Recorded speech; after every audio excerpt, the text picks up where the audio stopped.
The WNBA Gambling Podcast on the Sports Gambling Podcast Network is brought to you by Underdog. Underdog's got a brand new offer for new customers. Play just $5 and get up to $50 in bonus funds when you sign up with promo code NBA SGPN.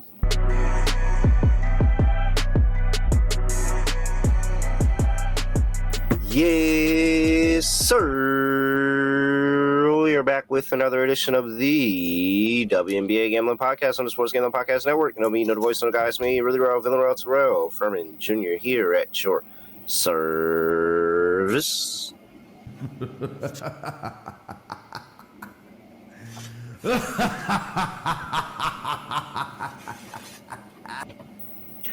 All right. Another day, another dollar. We're back, Scott. We're rolling. Some teams got about 5 games left. It's somebody that has like 3 games left. Isn't that the Liberty? I thought the Liberty have like 3 games left. It might be the Liberty. Or it might be. I feel like it's somebody that's playing tonight that I was looking. I'm like, dang, they got only 3 games left. Like, well, the Liberty have 4, but most teams have more than that. So the Liberty have played an extra game here or there. Either way, you heard him. Scott Studio Reichel. Scott, what is going on? Scotty, beam me up. Surprise. Yeah, good to be back. Can't complain. I believe I swept the last episode, I think, but don't quote me on that.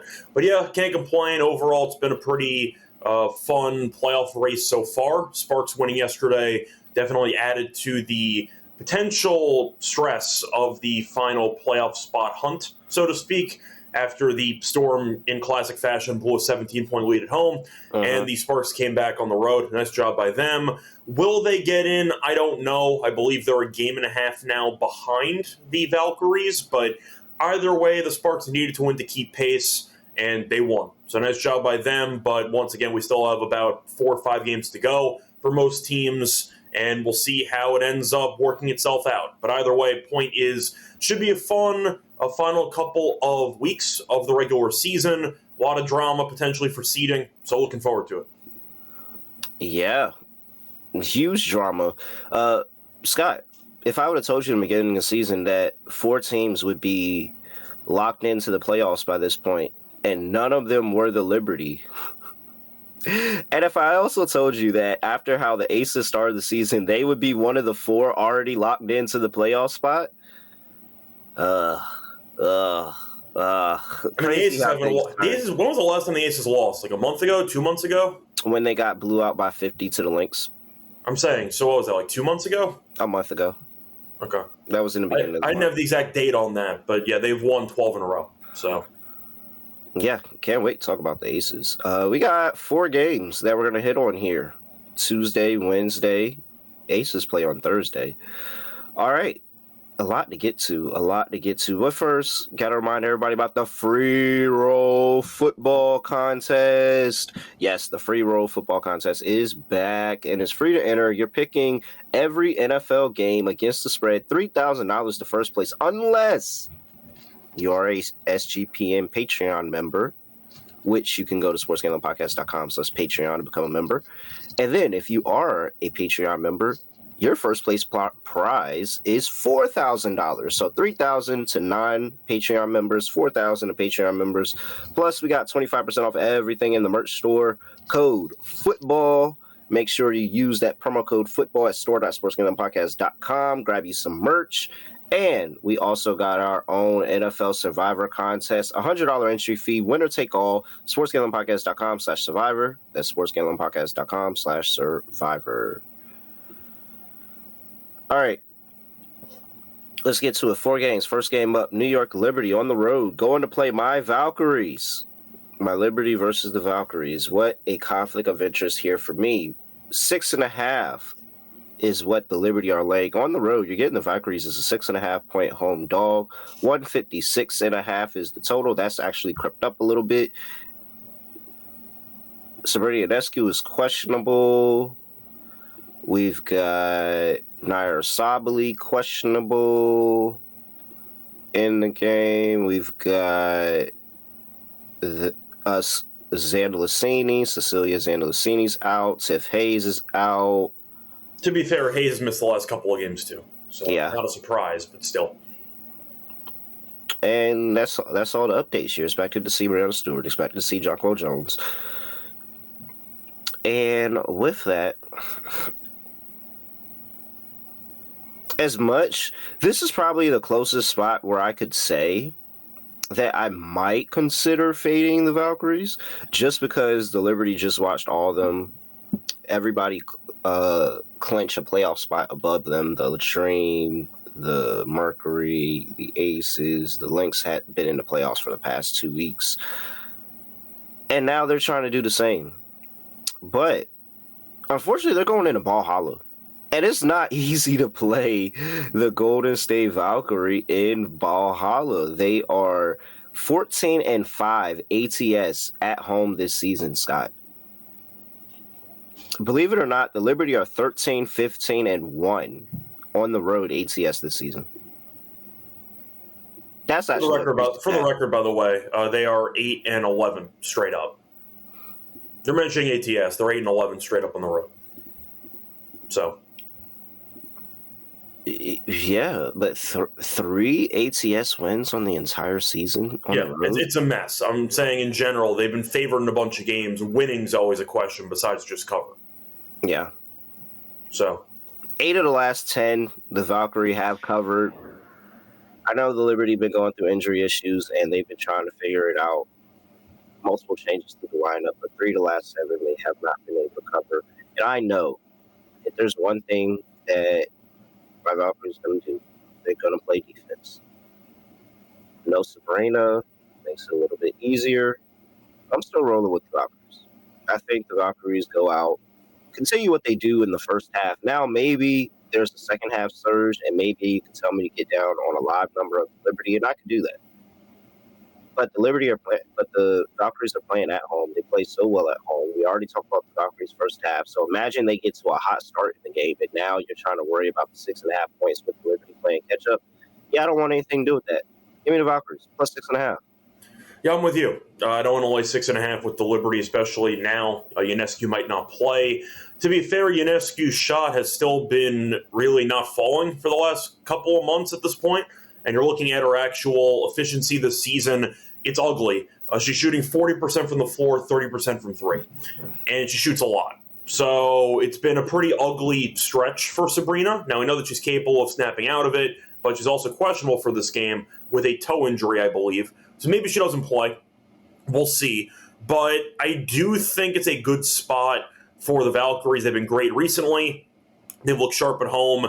And we've seen Ionescu miss 3 of the last 4 games, and they have lost 2 of them by at least 16 points. So is there a chance that Sabrina ends up missing this game again? Sure. It wouldn't shock me if she missed this game. She's been missing games for the past week or so. But I do think that even if she does play, will she play well? No guarantee, because the shot's been broken for a decent amount of time now. I talked about it, about a month ago, and it hasn't corrected itself. So if you're looking at the front court the Liberty have, of course, it's intimidating with Stewie and with Jonquel.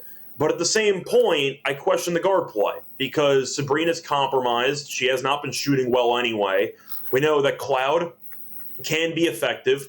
At times, though, can be passive. And I do question if the Liberty will respond well in this hostile environment when they really haven't done so all year. I believe you said they have 3 ATS wins the entire season, and they're 8-11 overall. So I do think being 8-11 straight up on the road means that you're vulnerable in any road environment, especially in Golden State. And Golden State has given this team some problems before. Now, the Liberty are undefeated against this team this season, but I will point out that each of the last 2 meetings were decided by less than 6 points. So the Valkyries have given this team problems. They have what we think is Coach of the Year. As far as I'm concerned, I do think that they'll have a good game plan in store. I'm going Golden State 2. I think the money line's actually pretty live in this game. The Liberty, I know we're without Ionescu in the last game. No-showed the game against the Mercury. Got buried. We'll see if Ionescu plays, but 6.5 feels like a lot. And you're mentioning the Liberty haven't clinched yet, and they're watching other teams clinch. Sure. At the same point, they're also 8 games over 500. They're clearly going to make it in. It's a formality at this point to clinch a spot. It's not like they're clawing to a final playoff spot. They'll get in. The question is what day they'll clinch. So I don't know if it actually matters, but I'm going Golden State with you. I see Adam and Gregory mentioning they're on the Valkyries first half as well. That's a given. But in reality, I got to go Valkyries here. The Liberty are just not good enough on the road for me to trust them in this hostile environment. Give me the Valkyries. All right. Greg said the Valkyries' first half is a money machine, but he has reservations about it for tonight. I'm just going to go out there and say, one, we have not lost a Valkyries' first half 3 times in a row all season, because we still got some games left. Let me knock on wood there. Yeah. And the Valkyries... They've been good lately. Valkyries' first half update, 23, 11, and 5. It's pretty good. It's over 66%. So 10, 1, and 2 at home this season. They've only lost the first half once at home this season. And you were on that early. What? This season. And we've been like, no, but because it was like early on. And I think I told you, I said, hey, at what point do we look at this and we say it's a trend? And early on, we're like, nah, this looks like it's going to be good. And sure enough, it's been rolling the entire season. Shout out to Coach Nakase. Shout out to Coach Nakase. I see you Ledrip mentioning, by the way, the Liberty have been good in the first quarter with Stewart, Sabrina, and JJ. Yeah, once again, Sabrina might not play. So that is a certain factor I got to include when she's missed 3 of the last 4 games. You might be right. But we have to see if Sabrina's going to play or not, because she's missed 3 of the last 4 games. So I'm not going to automatically assume she's playing. And that's the concerning thing. If you're on the Liberty here, that's your main talking point. This is a potential full-strength Liberty team, and that's always dangerous. But, Liberty haven't been full strength in a while. And so maybe it's this game, maybe it's the next game. But I'm on the Valkyries. All right, 156.5 is total. Any thoughts here? Because I think I like the under, but I don't know how great I feel about it, so I'm kind of just on the fence. But I'm looking at the last couple Liberty games, scored 63 against the Mercury. That game flew under. A game against the Mystics went under. The Sun game was 160. That was a home game. Atlanta, they scored 62. So the road games recently for the Liberty have been kind of disgusting. They scored 63 against Phoenix, scored 62 against Atlanta. And, yeah, once again, the offense just has not been good lately on the road. So I think I'm on the under. I'm probably not going to bet the total, but I'll go with the under. Thoughts? Liberty on the road since the All-Star break are 4-6 to the total. Valkyries at home 2-5 to the total.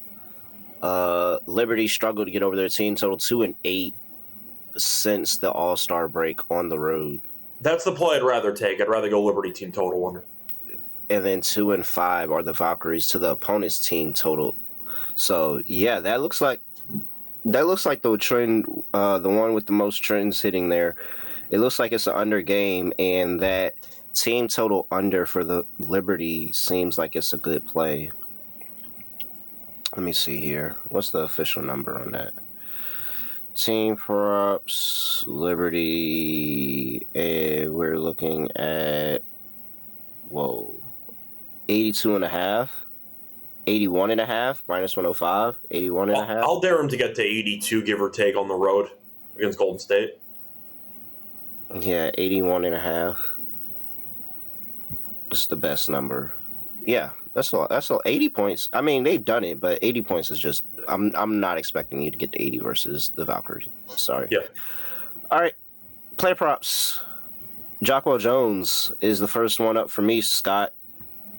If there's a matchup that they need to exploit, it is the Jockwell Jones matchup, and what is still an undersized Valkyrie team that still competes with centers, I want to say. They don't just let them go out and get off, but Jockwell Jones is not just any ordinary center, Scott.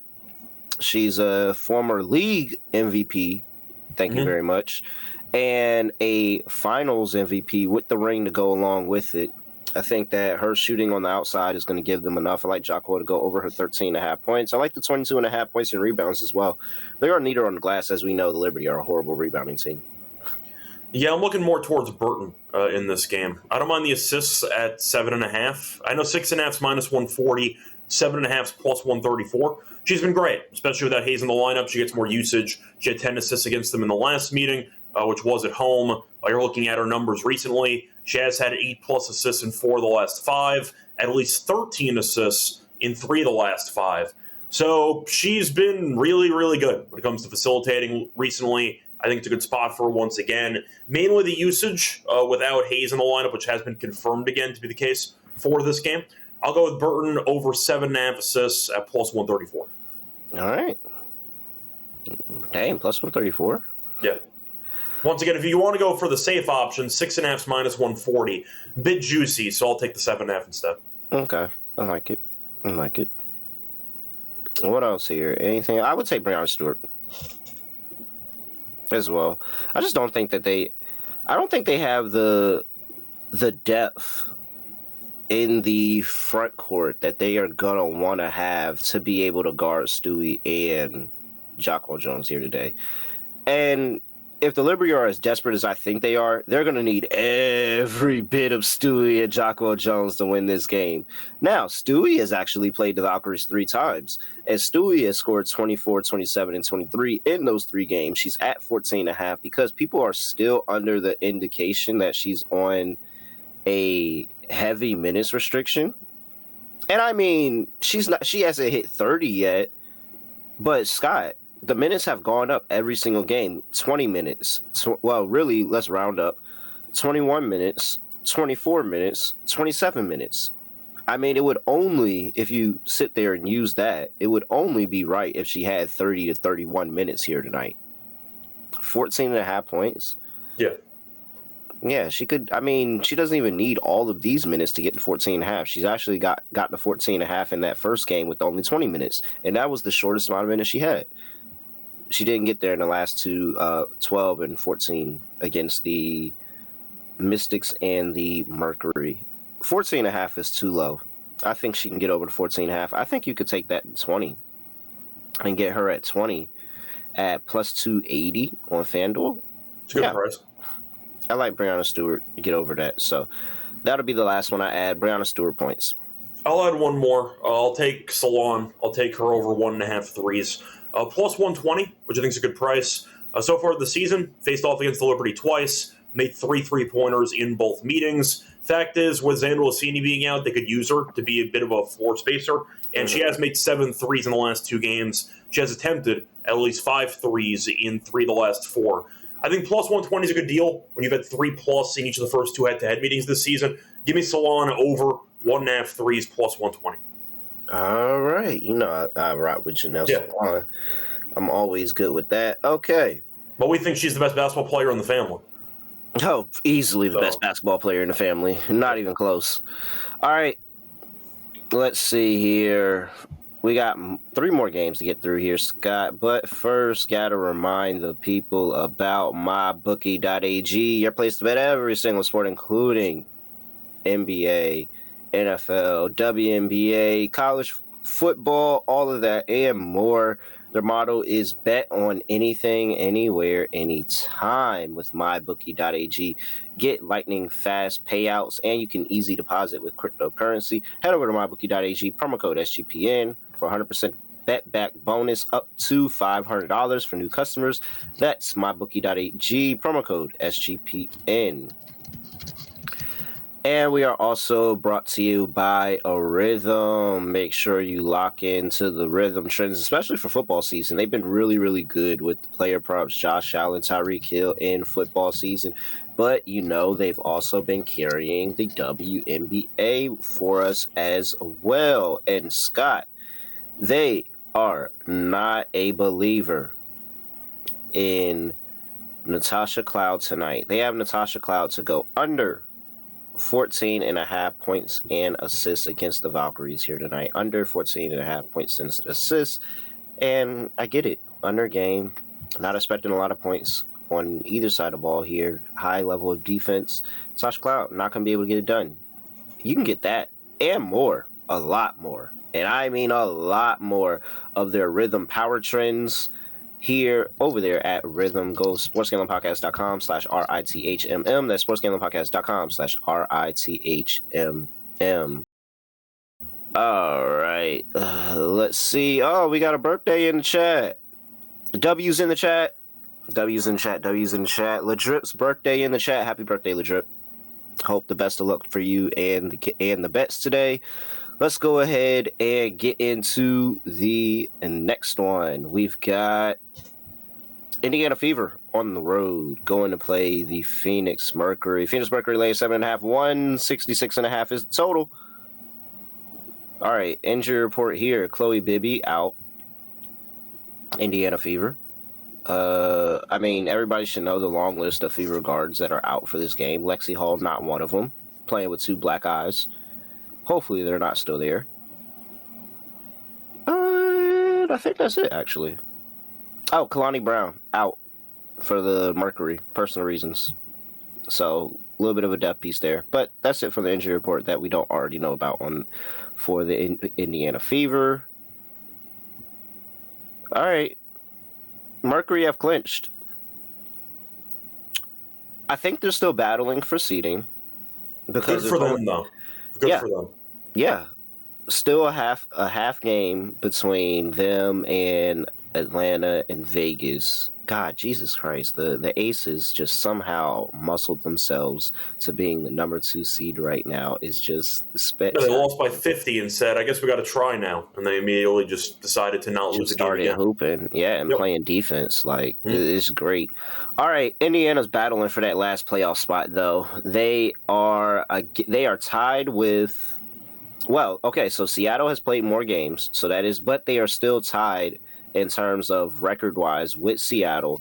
11 games back of the 1 seed. That means they're 1.5 games ahead of the Los Angeles Sparks, who are trying to hawk somebody down for their that schedule, last though, is brutal for the record. The Sparks' schedule down the stretch is not friendly at all, so we'll see what happens. But throwing it out there.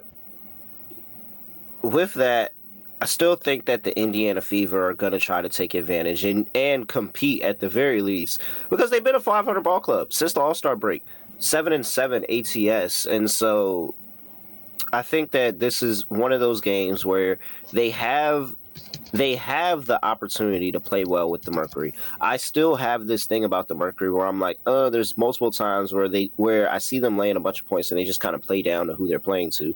And the Fever have all the reason to get up for the game, all the reason to get up. Obviously, Sims has been playing well, 20-point game here, there. We know how Kelsey Mitchell gets down.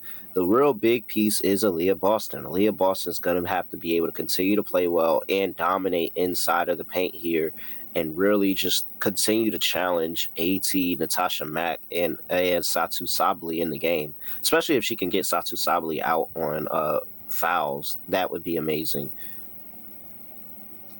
I think the Fever can actually muck up this game enough where they start playing with a really fast tempo and force the Mercury to play outside of themselves and catch them in a letdown spot. They just beat the New York Liberty, clinched the playoff spot, and now they're playing the Indiana Fever without Caitlin Clark and half of their team, actually. Yeah, because Cunningham's, of course, out for the year. A bunch of people got hurt on that team. So I see Odyssey there, though, on a separate note, but still, they lost a lot of players. I'm going with the Fever. Give me the Fever plus 7.5.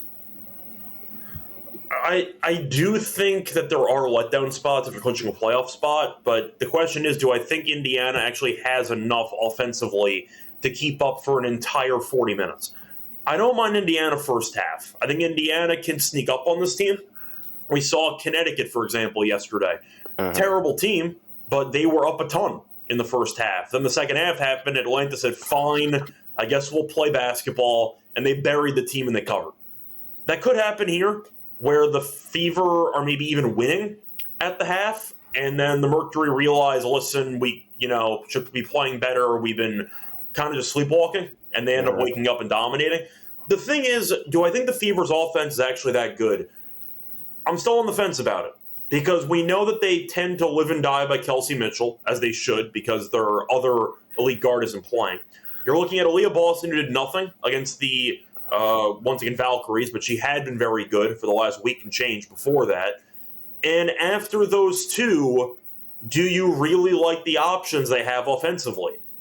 And I feel like the answer is no. I know Odyssey's been okay since joining the team. They still lost Aerie, and they also, of course, lost Cunningham, etc. So I do think the scoring depth, especially at home, is better for Phoenix. But I think I'll pivot slightly off what you're doing. I'll go with the Fever first half instead. I think the Mercury at home in the desert will look sharp as the game goes on, but I am going to leave some room for the no-show period after clinching a playoff spot, maybe a hangover, so to speak, or they're just not really focused going into the game. I'll go Fever first half, but I do think the Mercury in the full game would be tempting to me. But I'll go Fever first half instead of your full game. Okay. Not mad at it. Not mad at it. It's more of a gut feeling that Indiana's just going to find a way to just keep this one close. I think if they're going to, they need to punch them in the mouth, because if they go down early, I don't see them coming back. So give me the I agree with that. initial competitiveness, and we'll go from there. All right. Let's see here. Total, normally I would say under, but this weird feeling about the Fever today is just not going away. So I'm going to say over, because if they win this game, I think the Fever are going to have to put up points. And it's going to be that the bench gives them some random little boost.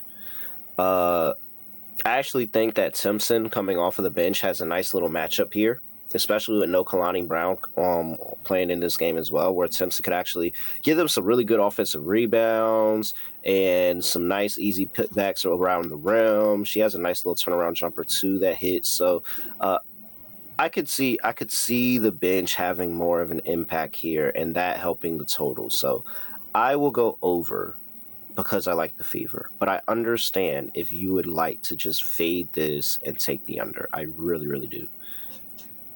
Yeah, I don't feel strongly about the total, but I think I agree with you. If I'm picking the Fever to hang in there to some degree, I don't exactly trust the defense. I'm just picking Indiana to find ways to score. Mercury no-show a half like Atlanta did yesterday. You look up and there was like 90 points in the first half. That could happen too. Yeah. So I'll go with the over with you. Am I going to bet the over? Probably not.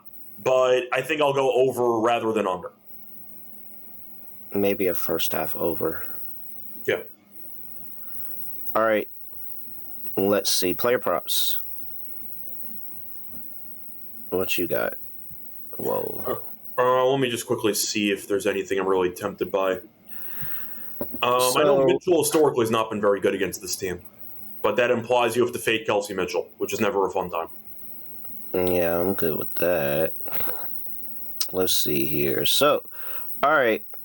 Well, let's start with who I think has to have a good game for the Fever to be able to get this done. And who has to have a good game is Aaliyah Boston. And so I'm going to run back the Aaliyah Boston train. She didn't have a good spot against the Valkyries. But like I said, the Valkyries will sometimes – that's why it's a little bit pause for concern for Jacqueline Jones today. But the Valkyries really do get up for the center position, and more often than you would think. They played Asia Wilson really good a couple of times. But I think this is a nice little bounce-back spot here for Aaliyah Boston, who's been over this points prop in 3 of her last 5 games, including the 4-point game that she just had. It's at 14.5. It's at plus money. She's been over 14.5 in 3 of the last 5 against the Phoenix Mercury, and been over in that last game against them on the 30th. Not the last game against them, but been over. So she has been over this season, had 14. The first matchup, 22 this season, and then had that 4-piece on the road the second time. So, yeah, I like Aaliyah Boston here. I think Aaliyah Boston has the opportunity. She's just got to continue to go at Satu Sabali, continue to go at Natasha Mack, and just challenge AT on the perimeter. But I think Aaliyah Boston is going to have a really big game because they're going to need her points contribution. I thought I saw somebody that had an Odyssey Sims prop. I can't find it now, though. I mean, her points were pretty low for Sims. I think I saw it was 9.5. 9.5, yeah. I see a 10.5, but I see 9.5 too. That's ridiculous. Give me Odyssey Sims to go over 9.5. She's going to keep shooting, so the volume will be there. She had 20 in 2 of the last 3 games. Yeah.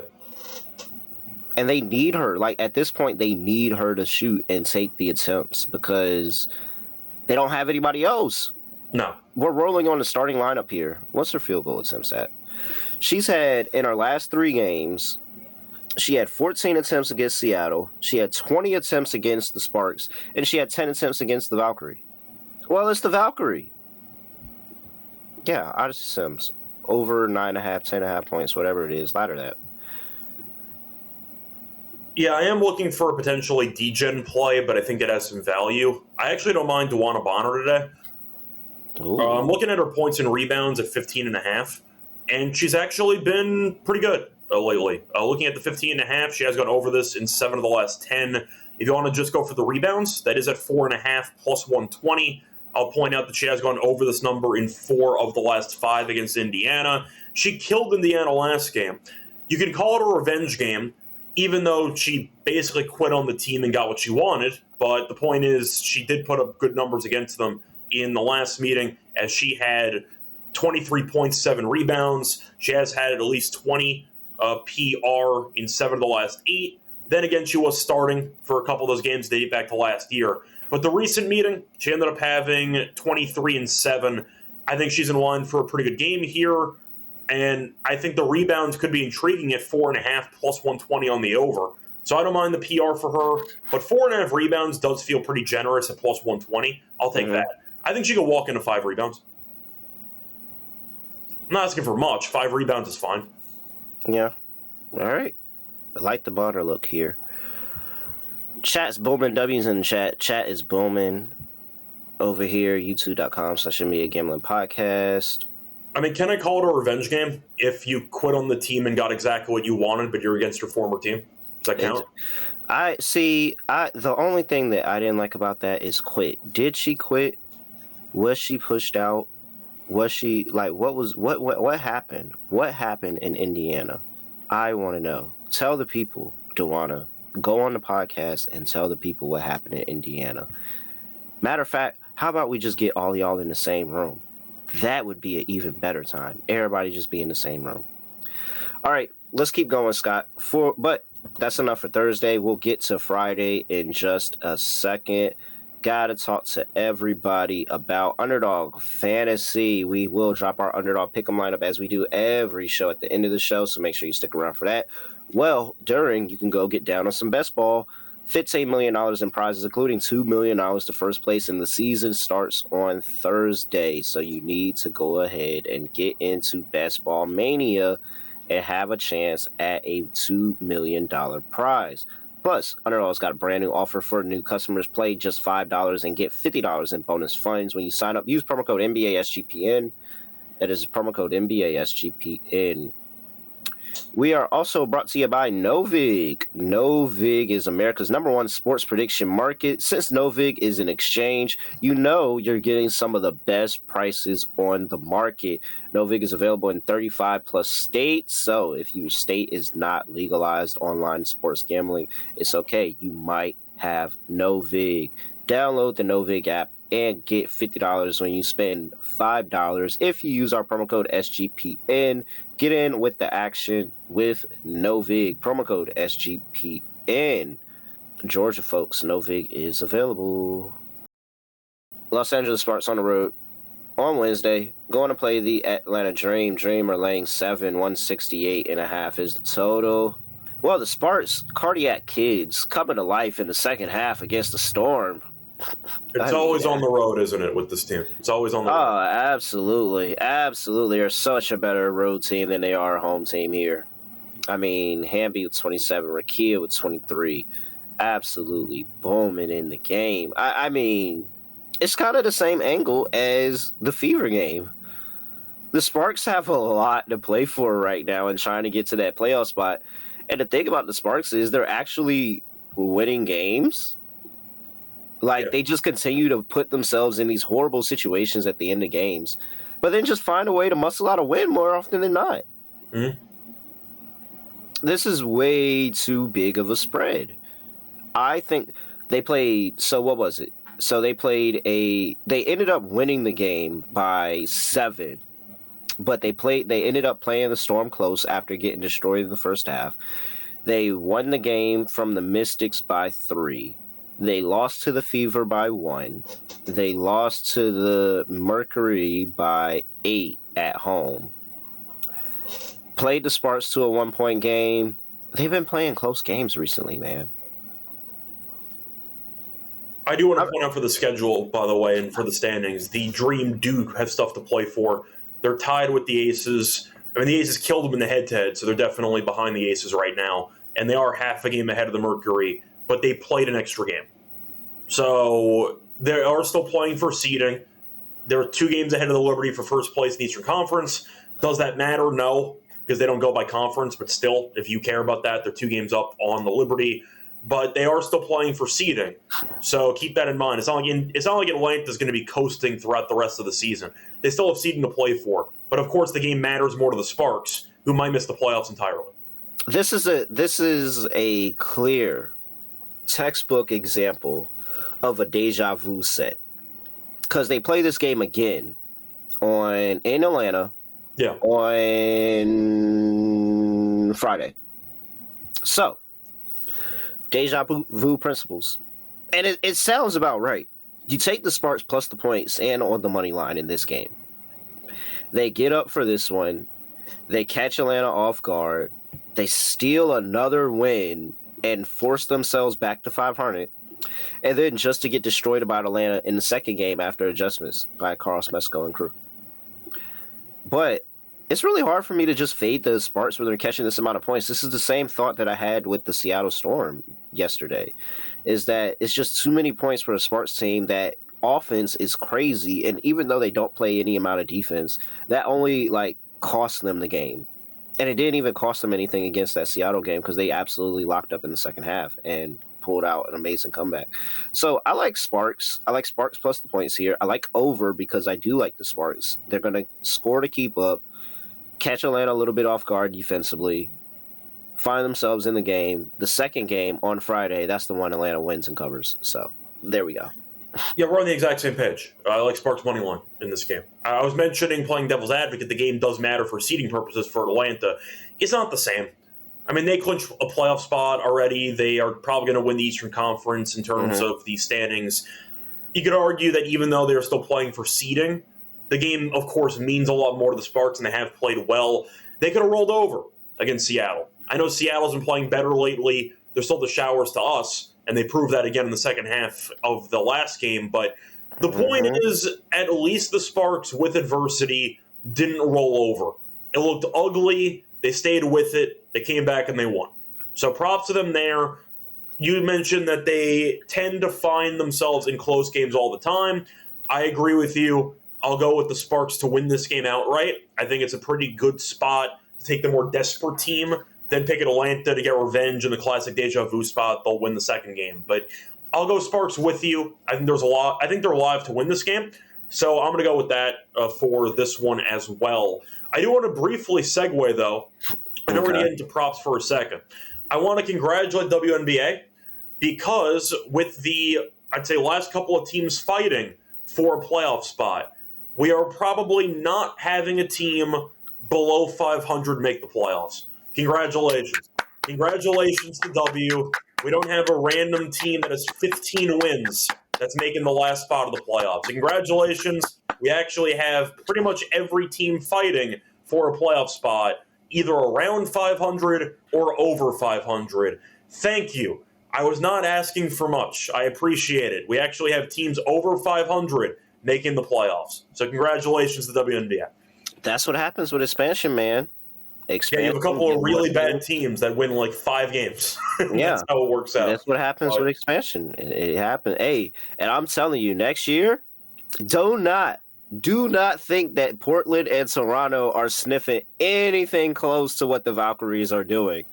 Oh, Scott, I mean, as I called this early for the Valkyries, talking about it literally this time last year, that I thought the Valkyries were going to be good and probably end up being a playoff team. I'm telling you, a season before, Toronto and Portland might be really bad.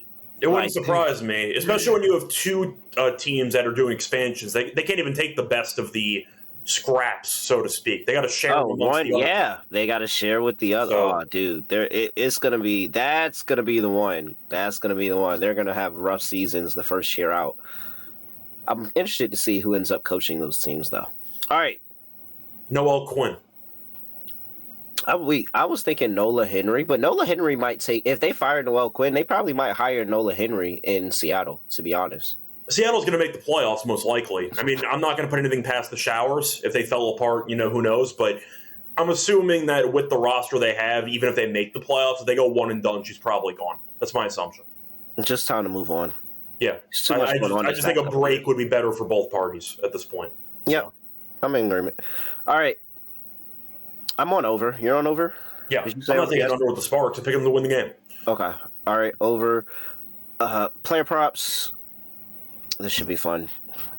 Shout out to Voodoo, who mentioned that he took the Sparks money line because we keep roasting the showers. Yep. The showers that shower things. So nice job getting the 450.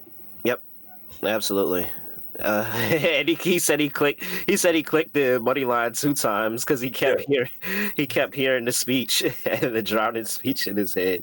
Yeah, man. Jesus Christ. It's really bad. They're just such a poorly coached team while watching them play. It's a shame, too. They have so much talent. And it's so funny because he's not the only one that said that. I had somebody else that also told me, he kept thinking about what I've been saying about Seattle over the course of the season, and he was like, "Man, this just feels like too many points." And he also took the Sparks on the money line and cashed. A lot of Sparks money line cashers last night. All right, Scott. Believe it or not, Kelsey Plum leaves leagues. I wanted to say leave, but I know what you meant. Leads the league in fourth quarter scoring this season. Yeah, she had a game winner a couple weeks ago. Sabotaged a page 40 piece, but she had a game winner. I don't know if I want to buy into Plum this game, though. I think I just want to continue to go Rikia. I'll keep going Rikia. Her props are way too low. She came up in the comment section before. I don't care where she's ranked in the league. For prop purposes, she's been one of our favorite players the entire season. So I'll go back to Rikia. She's at 14.5. Yeah, she's been a monster. There's no reason why I should stop taking her. She goes to the basket, gets to the foul line. She's aggressive. I respect it. I like how she plays. I'll take the over 14.5. She's been over 14.5 in 14 of her last 20 games. But it never feels like she's settling. It feels like she's always in attack mode. No. And you look for it. And she's a sniper from 3. Yeah.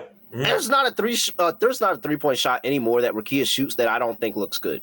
The point is, though, she doesn't force it when it's not falling. She's actually willing to balance the going to the basket with the outside shot.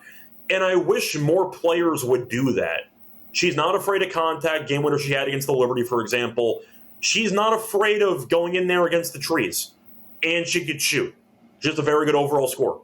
We knew that going in. We liked her last year in her rookie season. But I was about to say, that's literally what we were talking about in her rookie season last year, of how she could score on all 3 levels. And she was a pretty decent-sized forward that can go out there and battle. So Rikia 3-point numbers have been amazing. It's at 1.5. That 1.5 is at minus 184. You probably want to move that up to 2.5 and try to get some plus money. But if you want to play that 1.5 in like a little parlay or something, she's been over 1.5 threes in 9 of her last 10 games, with that last game against Seattle being the one that she didn't hit 2.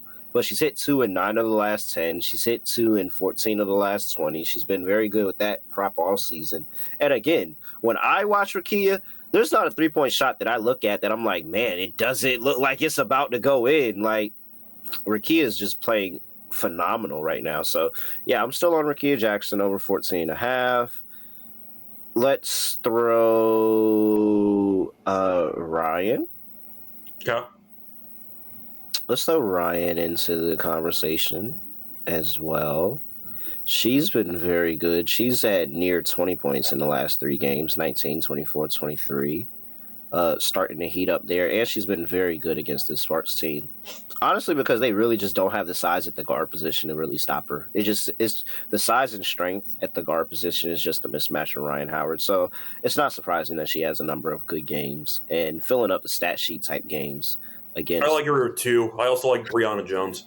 You're looking at Bree Jones here. She has been great in the head-to-head. Her points are at 12.5 even money. She has had 13-plus points in 5 straight against the Sparks. She has gone over this number in 3 of the last 4. I believe she had like 10 or 8 in the first half against Connecticut, and then had 2 in the second half. So she was actually on pace for a very good game there, and then it kind of cooled off in the end. But at home, she has gone over this number in 8 of the last 10 as well. I think 12.5 is too low. You're looking at the Sparks, who are allowing the second most points per game to opposing centers in the league. So I think it's a good spot for Bree Jones. It goes with your Howard play if you want to go for Howard assists. I can see that being a good angle too. But give me Bree Jones higher or over on her points. Yeah, I like the Bree Jones over as well. Sparks have been, like you said, giving it up a lot. They've been bad inside the paint. Bottom 3, bottom 4 in terms of opponents' points in the paint scoring. So I like the Bree Jones play as well. All right. I think that's about it for me. Let's get to the last game, Scott. Ooh, we have to play a drop. Yeah, Connecticut Sun going up against the Chicago Sky. Chicago Sky are laying 1.5. 162.5 is the total. 19 and 60 combined are these two teams, Scott. 19 and 60. All right. Bad? It's not great. Depends on the draft class. Yeah. Well, all right. Now I have to reevaluate this yet again. Because last time, Seattle, I mean, the Sky made it so easy for me handicapping this last time because I think they were like 4-point favorites. Yeah. It closed at 3. Like, that was ridiculous. that was just purely ridiculous for them to be 3-point favorites at that point. Now it's 1.5, a lot closer to a pick'em. They should really adopt pick'em in basketball, Scott. For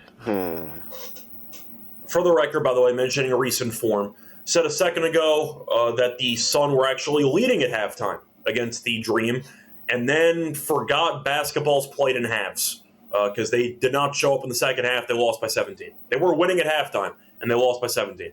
Minnesota killed them. That's fine.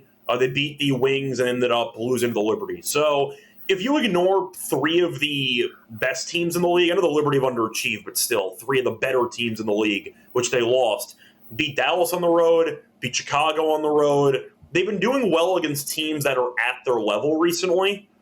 As for the Sky, lost to Seattle, lost to Mercury, lost to the Aces, lost to Connecticut. But context matters. They covered all 3 of those games against Seattle, against Phoenix, and against Las Vegas. That is true. I'm not expecting you to win those outright, but covering is all that I can ask from you because your talent deficit. Like, they covered the games, and so Vegas has been right about them and keeping games close. And they actually did beat the New York Liberty outright, 91-85. So, as much as this is a toilet bowl game, and I'm glad that it's closer to 1 than it is 3, because 3 was just absurd. And that's the only reason that I'm going to say that the reason that they lost the last game against Connecticut is because for some reason they were laying 3. But I think Chicago actually has put together a better tape in terms of the competition they've been playing. They've been in those games, may not been able to close, but been in those games. I'm going to go with the Chicago Sky. They're due for a win. All right.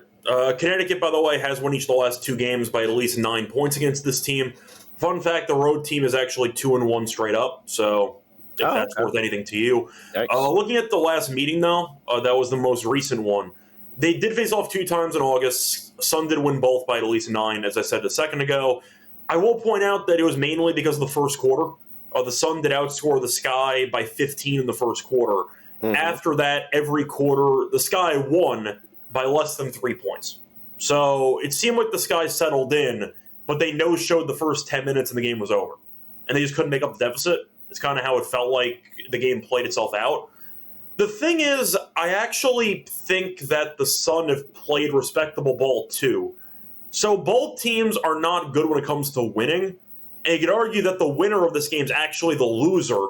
Yeah, because they're losing the playoff spot. Yeah, because you got nothing to play for. Both teams are eliminated already. I know that they do it differently than just worst record gets it. I believe it's the last 2-3 years, and they kind of do some type of weird type of draft determination there. The winner is whoever loses this game. I think I'll disagree. I think I'm going to go with the Sun. I don't feel great about this game at all, but the Sun have won the last 2 meetings. They were beating the Dream in the first half. That's pretty good for me. I understand that Reese and Cardoso size-wise can give Charles, etc. problems, but I still like this Sun backcourt, whatever they're experimenting with. They went youth movement. I kind of like it. They've been competitive recently. So is the Sky, as you mentioned before. I don't know if I care much about home court, though, when the Sky are 5-15 at home and the Sun are 4-16 on the road. I don't know if that actually matters that much, but I'll go with the Sun. I think the Sun's backcourt is better than the Sky's backcourt.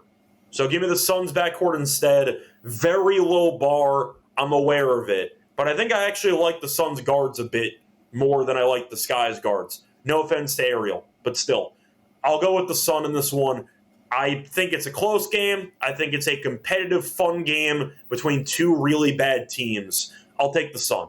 But I'm really not running to the window to slam a side between the Sun and the Sky. All right. For anybody that wanted to know, the WNBA draft lottery, so the top 2 first-round picks use the actual lottery ball process. They're the only 2 teams, and so one team gets the first pick, the other team gets second pick. The second 2 picks in the lottery go to those 2 teams with the worst 2-year record. So whichever of the 2 teams has had the worst record the past 2 years gets the 3rd pick, and then the other gets the 4th pick. Yeah, by the way, it is worth mentioning the Wings are technically in last place. They have the same exact amount of losses as the Sky, but they've played 2 extra games. They are 9-32. So the Wings are probably going to have the worst record in the league by season's end. We'll see what happens, but I see a comment by Voodoo mentioning, can I bet on both teams live? That'd be an interesting middle situation if you got the opportunity. You can. I know that there has been a prop on DraftKings before. You can bet on the largest comeback in the game. And I want to see if I could actually find that available, because that used to be a prop that was available. So let me just look that up, but I am interested. Maybe largest comeback by either team, like 5+ points. I think that could be intriguing potentially, but I'll look for it while you keep talking about it. No. Yeah, super interesting. That's an interesting take there. We can keep going. Totals at 162.5 here. Yeah, give me the over. I'm on the over too. Yeah. End of the season, y'all got to give us a show. Give us points. Over. All right. They talked about Layla Khan in the chat. I do like the play. Layla Khan has been good and been hooping. I'm glad people are picking up on the lesser known players in the W and how good they are. And so I think Layla Khan is an interesting play here today. But let me take it back to the well-known. And it's Angel Reese. And I'm going to go, because I like the over, I'm going to play it again. It didn't hit last game, I don't think. No, she had 2 last game, and they already dropped the line back to plus money. Give me Angel Reese over 3.5 assists at plus 115. I mean, it's been really good. She's been over in 4 of her last 6 games here. She's had a triple-double against this Connecticut Sun team before. She's been over in the 2 games she's played against them this season, 11 and 5. So 100% this season with the new role of her facilitating more, and she just feels comfortable facilitating against this Connecticut Sun team. This is potentially a play that I'm going to ladder, Scott. And 6 assists is plus 550. 7 is 12-1.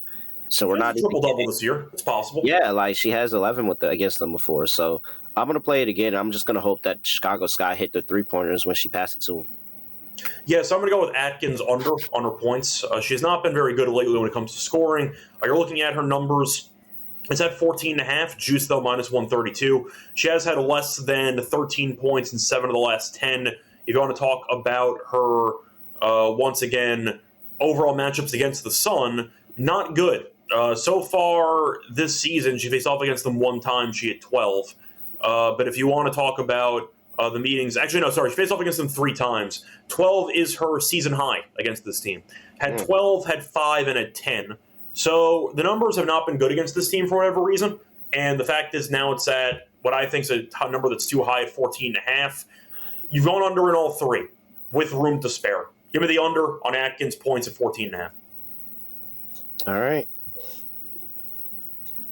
Camila Cardoso's at 15.5 points. I actually think that's a nice little grab there. adding on to the Angel Reese assist of her dishing over to Miller Cardoso and her getting an open layup. And she's been over this in twice this season against the Connecticut Sun with 24 and 18 points. She's been over in 3 of the last 4 against Connecticut Sun. And I think that the interior defense, especially with it's really just Tina Charles out there because you got Anissa Morrow out there who's undersized. And so that's going to be an issue. I like Camila Cardoso to go over her points as well. Yeah, I can get behind that too. I'm trying to think if there's anything else I want to go with for this game. You mentioned Reese. I can get behind that too. I thought about maybe going for the PA, but I think I'll just stay away from that. I just like the assists, as you said before. I know Mabry's not been very good recently, but of course it is a good matchup against a bad defense, so I'll pass on that. Do I want to go for Tina points? Yeah, it's been good, man. 14.5. I know. It's been very over good. In 6 of the last 10, 14 of the last 20. She's been over in 1, 2, 3, 4 straight against the Chicago Sky. Yeah. 6 of her last 7 against the Sky. She had 23 last meeting. So, this is what we go for 20. You can get 18, by the way, at plus 170. 20 plus is 3-1. Yeah, why not? 3-1 is pretty nice when she had 23 last meeting. Yeah. So, yeah, I'll take that with Tina as well. So, I think at the end of the day, even though we know Reese and Cardoso have size, the fact that she can shoot mid-range jumpers, can space out the front court a bit more, and of course they give her a lot of isolation touches anyway. So yeah, I'll go with Tina. I'll go with her points. All right. Let's see here. Lock, dog, underdog. Lock. Sun, Sky, over 162.5. Okay. At the end of the day, I think this game's going to be competitive, back and forth, go, go, go, score, score, score, and we get a bunch of points. Dog, Sparks, money line. Let's just go money line. It's going to go first half. I'm going to trust it. I'm going to just go money line. Say the Sparks go out there, get a really, really big win against the Atlanta Dream, and continue this playoff push that they're on. They get to 500, plus 245 on the money line for Los Angeles Sparks. It's the first game of the Deja Vu game. I'm supposed to do this. So, all right. Those are my 2. What are you doing? All right. So I know that I ended up sweeping with props last time, so I kind of want to go back to the prop angle. I might end up actually having 2 props in the Tank Bowl, which is probably not the move I want to have. So that's why I'm trying to see if there's anything else I'm tempted by for this game. My lock is in the Tank Bowl, so. Yeah, I don't know if I want both games, though. Both plays on that game. That's a little bit too degen even for me. So I was trying to think if I wanted to go for anything maybe even for Canada, whose points are pretty low, but I think I'll pass on that. Feels a little bit too cute for that one. I thought about the Valkyries, actually, plus the 6.5, but you know what? I think I'll go with something a bit different. I'll agree with you on the Sparks, but weird things happen in their close games. Give me the Sparks plus the points as my lock. I see 6.5 at even money. I'll take that.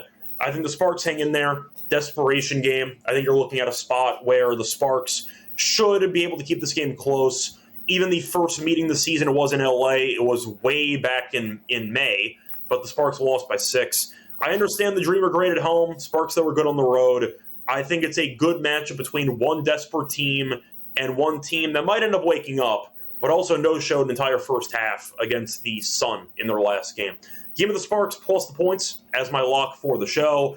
For my dog, I'm going to go back to the last game. Give me Tina over 17.5 points, plus 170. I like the spot. She had 23 in the last game against the Sky. We know the Sky defensively are atrocious. You like the over in the game. I think it's a good spot. She has had 18-plus points in 5 of the last 7 games. 5 of the last 8 games. And if you want to look at her numbers against the Sky, she has had at least 19 in 2 of the first 3 meetings this season. I'll go for it. I'll go for the future Hall of Famer. Give me Tina over 17.5 points at plus 170 as my dog. All right. Underdog. I have taken the liberty of adding Odyssey Sims higher 10.5 points in there. Okay. Would you like to add something, Scott? I'll go with the default Tina line. I'll go with her points at 14.5. I don't have anything on that game, believe it or Okay, not. never mind. So That's the one game you chose. The one you had a 25% chance of choosing one game that I had 0 bets on here, and you chose it. It happens. It is what it is. Let me just see if there's anything else I'm really tempted by. You know what? I'll trust my instincts here. Give me Atkins. Well, I'm joking. Same game. I'm messing with you. Let me just see. I was trying to see if you'd react to that, but it's fine.